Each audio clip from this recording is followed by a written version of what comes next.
136 के तहत माननीय मंत्री महोदय का ध्यान आकर्षित करता हूँ। माननीय अध्यक्ष महोदय, जयपुर दिल्ली नेशनल हाईवे 48 पर स्थित सांजापुर टोल नाका के पास किसान आंदोलन के तहत धरने के दौरान जयपुर दिल्ली नेशनल हाईवे 48 पर वाहनों का आवागमन बंद होने के कारण वाहनों द्वारा जिला अलवर में स्थित सड़कों का वैकल्पिक मार्ग के रूप में उपयोग करने के कारण विधानसभा क्षेत्र की मुंडावर की कई सड़कें क्षतिग्रस्त हो चुकी हैं, जिनका माननीय सदस्य को मैंने विवरण दिया है।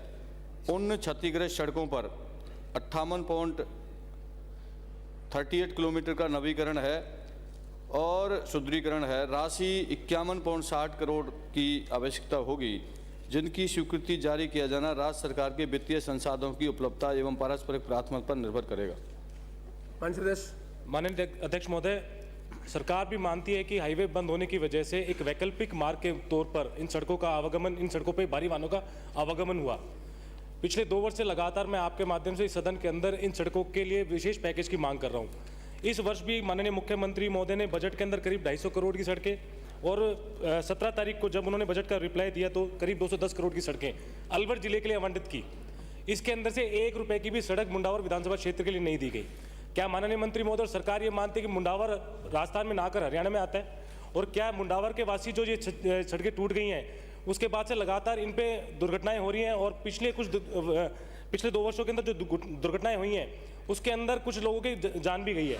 तो क्या माननीय मंत्री महोदय एक वैकल्पिक मार्ग के तौर पर इन सड़कों का वापस नवीकरण के लिए और इन सड़कों का महत्व देखते हुए इन सड़कों को अपग्रेड करने के लिए सरकार प्रस्ताव मंजूर करेगी? और क्या आप मुझे आश्वस्त करेंगे कि आने वाले समय के अंदर जल्द इन सड़कों का काम कर दिया जाएगा? माननीय अध्यक्ष महोदय, माननीय सदस्य को मैंने सारी चीज़ बता दी और कह भी दिया कि ध्यान आकर्षण के जो मैंने जवाब में दिया कि वित्तीय संसाधन उपलब्धता और पारस्परिक प्राथमिकता पर निर्भर करेगा, ये मैंने जवाब भी दे दिया। पर बिल्कुल सत्य बात है, किसान आंदोलन लंबे 15 महीने के आसपास चला, आपकी सड़कें क्षतिग्रस्त हुई हैं और मैंने ये भी कहा कि प्राथमिकता के आधार पर मैं हमारी यहाँ से टीम भेजकर जांच कराकर जो प्राथमिकता के आधार पर जो भी संभव होगा हम प्रयास करेंगे। माननीय अध्यक्ष महोदय, मेरी मांग सिर्फ इतनी है कि भाई 460 करोड़ रुपए इस वर्ष के अंदर अलवर जिले को दिए गए।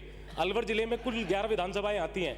अगर 460 करोड़ को भी अगर आप भाग देंगे 11 के अंदर तो 44 करोड़ से अधिक मुंडावर का हिस्सा कहीं ना कहीं मुंडावर वासियों के लिए बनता है। तो क्या इस वर्ष भी आपने इतना नहीं सोचा कि भाई सड़कें 2 साल से टूटी हुई हैं, वहाँ पर जो डामर था सड़क का वो बिल्कुल मिट्टी हो गया है और आने वाले समय के अंदर जब बारिश होगी और उससे पहले जब गर्मी पड़ेगी तो धूल भी उड़ेगी।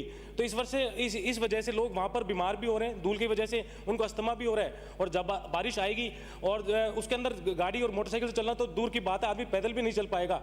तो इसको देखते हुए क्या 460 करोड़ में आपको इस वर्ष ये सड़कें मंजूर नहीं करनी चाहिए थी क्या?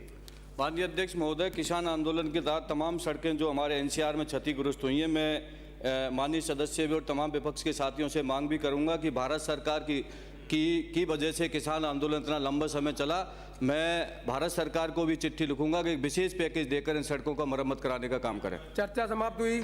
याचिका की उपस्थापना